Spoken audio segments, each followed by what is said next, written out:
Vamos a entrar en la palabra de hoy. Y siempre me gusta entrar como de afuera hacia adentro. Un poco ir descubriendo desde algunos detalles por dónde va la enseñanza del Maestro, qué nos quiere decir la palabra en este día. Lo primero que estuve viendo y me llamó mucho la atención es que si bien este texto del Evangelio pertenece al texto de San Juan, los estudiosos del tema dicen que esta no es teología de San Juan, como que es un texto que está tomado de otro lado. Y dicen así: esto es la teología de Lucas, es decir, está en la misma línea y las mismas palabras y las mismas formas que utiliza Lucas en el Evangelio. Para verlo un poco más claramente tendríamos que ver de vuelta el Evangelio de la semana pasada, que llamamos del Hijo Pródigo o del Padre Misericordioso, porque tienen el mismo estilo, la misma forma, el mismo sentido. Es decir, como que este texto andaba por las comunidades de los primeros tiempos como suelto y luego lo incorporaron al texto de San Juan, pero su teología pertenece más bien al texto de Lucas. Una curiosidad. Bueno, vamos a entrar un poco más al texto de la palabra de hoy. Los escribas y los fariseos están buscando cómo tender una trampa a Jesús con la que poder acusar al Maestro ante las autoridades, justamente porque están buscando matar al Maestro. Y todavía no están encontrando algo que sea firme para poder acusar. Aquí el problema que le plantean a Jesús es de una mujer que ha sido sorprendida en flagrante adulterio, y entonces se la traen al Maestro, se la presentan allí y le dicen: resuelva este enigma, este problema, esta cuestión. Por eso vamos a tratar de ver cuál sería la cuestión aquí. Primero, cuando alguien era sorprendido en una falta tan grave como esta del adulterio en estos tiempos, tenía como castigo para los israelitas, es decir, desde la ley de Dios, desde la ley de Israel, era lapidada, es decir, moría apedrada. Y para apedrearla había toda una fórmula, una forma que seguían los israelitas y que tiene que ver con lo que va a decir Jesús y lo que se está planteando aquí. ¿Qué es lo que no estaba teniendo claridad en ese tiempo para poder matar a esta mujer así apedreada? Que esta era la ley de Moisés, pero allí estaba dominando no la ley de Moisés, sino la ley de los romanos, porque eran esclavos de Roma.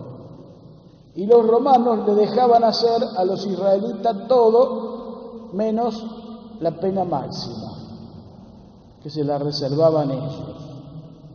Es decir, los israelitas no podían, desde sus leyes, ajusticiar a nadie, por más que haya hecho cosas tremendas, sino que esto tenían que pedir permiso, y en todo caso los romanos serían ellos quienes ejecutarían esta sentencia.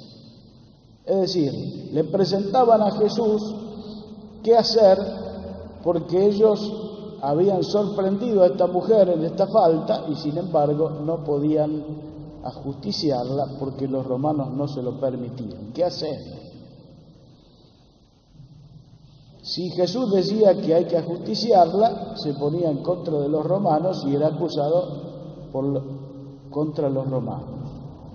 Si decía que no había que ajusticiarla, se ponía en contra de la ley de Dios de la ley de Moisés y entonces estaba en contra de su propio pueblo.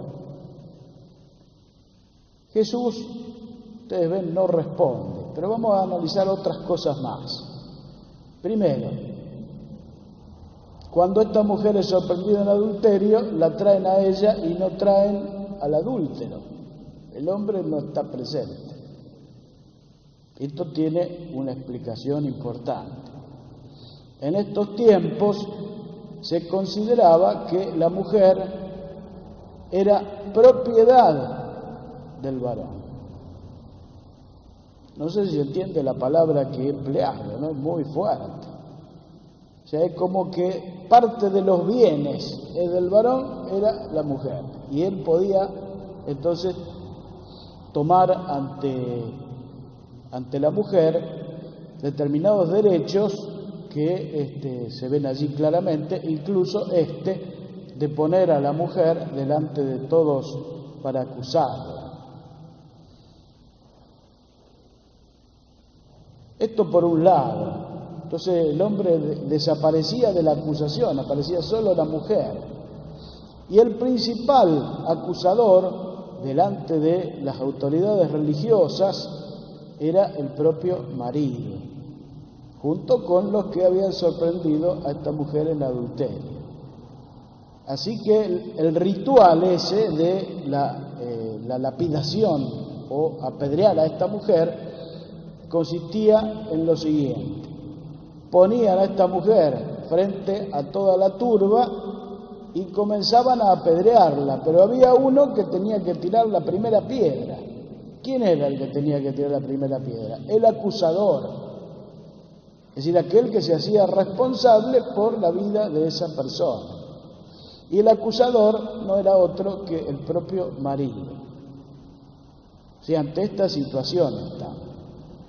El marido tenía que tirar la primera piedra, luego seguían los demás, los que la habían sorprendido y las autoridades y todos los que estaban presentes.